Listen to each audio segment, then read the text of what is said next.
Strategy Management Series. Video number 90. Strategy Formulation. Step 7. Strategy Evaluation. The Buyer Utility Map. Welcome back to the Ready MBA series on strategy management. We're currently exploring strategy evaluation, the 7th step of the strategy formulation process, using the Strategy Choice Cascade framework. In earlier episodes, we discussed the second step of the framework, where the planning team determines the where to play aspect of the strategy by defining target customers, industry scope, products, and distribution channels. In our previous videos, we discussed some tools and frameworks proposed by Renee Mauborn and W. Chan Kim in their book Blue Ocean Strategy. We covered Strategy Canvas, the 4 Actions framework, and the 6 Paths framework. In this video, we will cover the Buyer Utility Map, another tool described in the Blue Ocean Strategy book. The Buyer Utility Map helps businesses understand the full range of utility that buyers derive from a product or service. It identifies the key stages in the buyer's experience and maps out how well the current offering satisfies each stage. By identifying pain points and unmet needs, companies can innovate to enhance buyer utility and create new demand. A buyer utility map is a tool that helps managers think from a demand-side perspective. The map consists of a 6x6 matrix with 2 axes.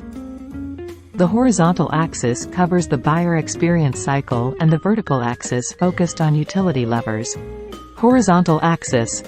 The buyer experience cycle is a 6-stage model that maps a customer's journey when interacting with a product or service, running from purchase to disposal. It helps businesses understand customer touchpoints and identify opportunities to create value throughout the entire buying process. The stages are: 1. Purchase. Factors influencing the buying decision. Price, availability, ease of purchase. How long does it take to find the product you need? Is the place of purchase attractive and accessible? How secure is the transaction environment? How rapidly can you make a purchase? 2. Delivery.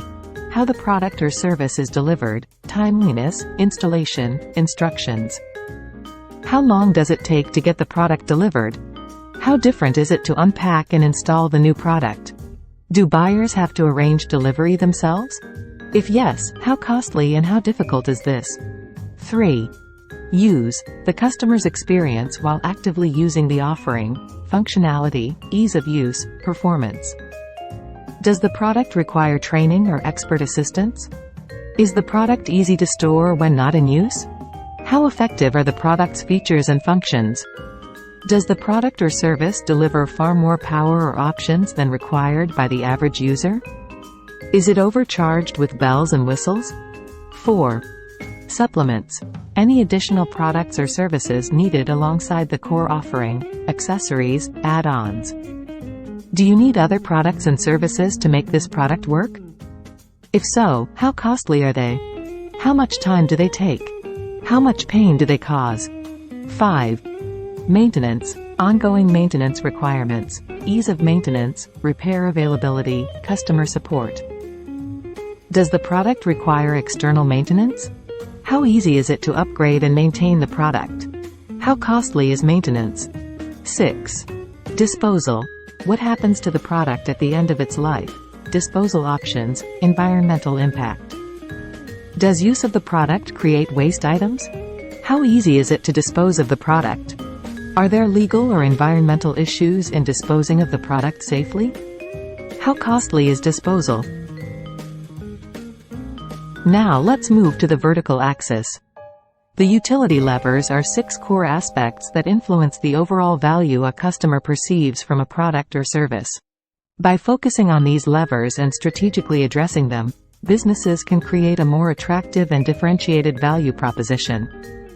Here's a quick breakdown of the 6 utility levers. 1. Customer productivity. Do more, better. How well your offering helps customers achieve their goals by saving them time, effort, or resources compared to alternatives. How much time or effort does your product or service save for customers compared to the alternative?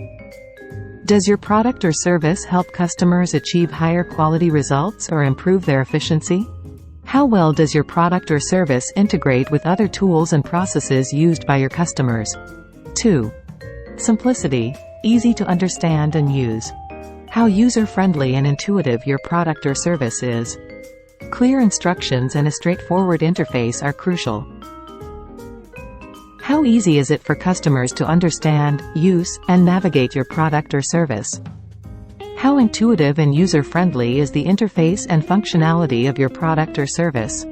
Do you offer clear instructions, tutorials, or resources to help customers get started? Is it easy for customers to find the information and support they need? 3. Convenience. Effortless to obtain and maintain. Making it easy for customers to acquire, use, and maintain your offering. Think easy purchase processes, readily available services, and mobile accessibility. How accessible and effortless is it for customers to obtain, use, and maintain your product or service? How accessible is your product or service, e.g., online, physical location, hours of operation? How easy is it for customers to purchase, set up, and use your product or service? Do you offer any convenient features like delivery, returns, or mobile accessibility? 4. Risk. Minimize worries and doubts. The perceived risks associated with purchasing and using your product or service. Offering warranties, guarantees, and clear return policies helps alleviate customer concerns. How much perceived risk or uncertainty is associated with purchasing and using your product or service? What are the potential risks associated with your product or service, e.g., financial, security, safety? Do you offer warranties, guarantees, or clear return policies to mitigate customer concerns? How transparent are you about potential risks and how you address them? 5. Fun and image. Make it enjoyable and desirable. The enjoyment, entertainment, or personal satisfaction customers experience while using your offering. Consider how your product or service contributes to a positive self-image or social status. How enjoyable and image-boosting is the experience of using your product or service? Does your product or service offer any elements of enjoyment, entertainment, or personal satisfaction? How does using your product or service contribute to a positive self-image or social status for your customers? Is the overall experience associated with your product or service engaging and enjoyable?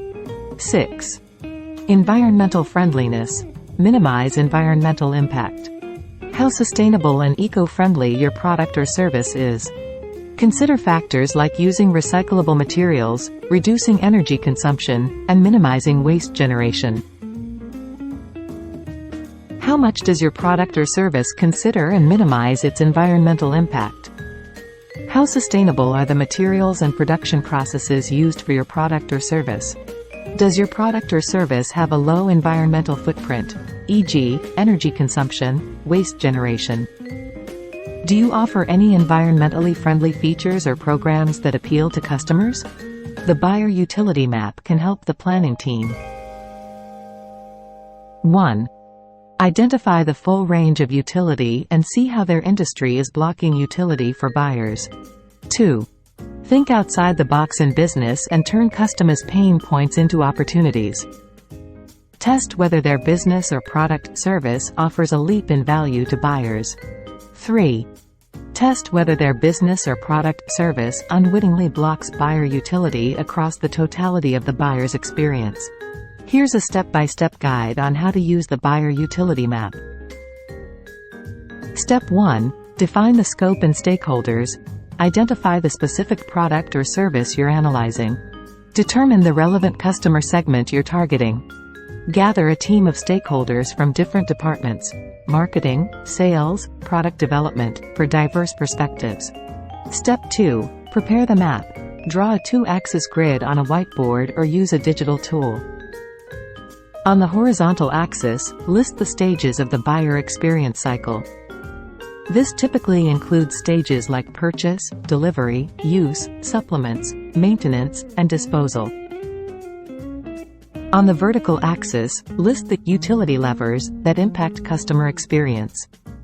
These can include factors like customer productivity, simplicity, convenience, risk, fun and image, and environmental friendliness. Step 3. Analyze the existing landscape. For each stage of the buyer experience, brainstorm and discuss the utilities currently offered by your product, service. Rate the existing level of utility on a scale, e.g., low, medium, high, for each stage. Do the same for your main competitors. This can be based on market research, customer reviews, competitor analysis, etc. Step 4. Identify opportunities for improvement. Compare your utility offerings with your competitors across each stage of the buyer experience. Identify areas where you offer less utility than your competitors. Look for gaps in the overall utility map, where no competitor is currently offering a strong solution. Step 5. Brainstorm and develop ideas. For identified gaps and areas for improvement, brainstorm ideas on how to increase the utility you offer. Consider new features, improved processes, or innovative solutions that can address these gaps. Evaluate the feasibility and potential impact of each idea. Step 6. Prioritize and implement. Prioritize the most promising ideas based on potential impact, feasibility, and alignment with your overall strategy. Develop a plan to implement and test your chosen ideas. Monitor the results and iterate your approach based on ongoing feedback and market response.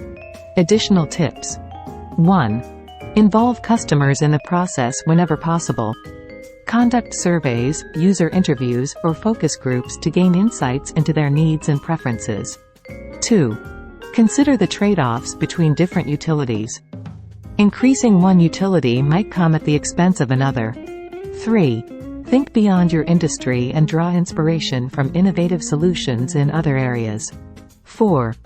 Regularly revisit and update your buyer utility map to reflect changes in the market, customer needs, and your competitive landscape. By following this step-by-step guide and incorporating these additional tips, you can effectively utilize the buyer utility map to create a more compelling and differentiated value proposition for your customers. And this concludes our episode about the buyer utility map to help the planning team identify new blue oceans where to compete and execute the strategy being evaluated. Please be sure to check our next episodes where we will continue reviewing more blue ocean strategy tools. Until then, keep strategizing. See you soon.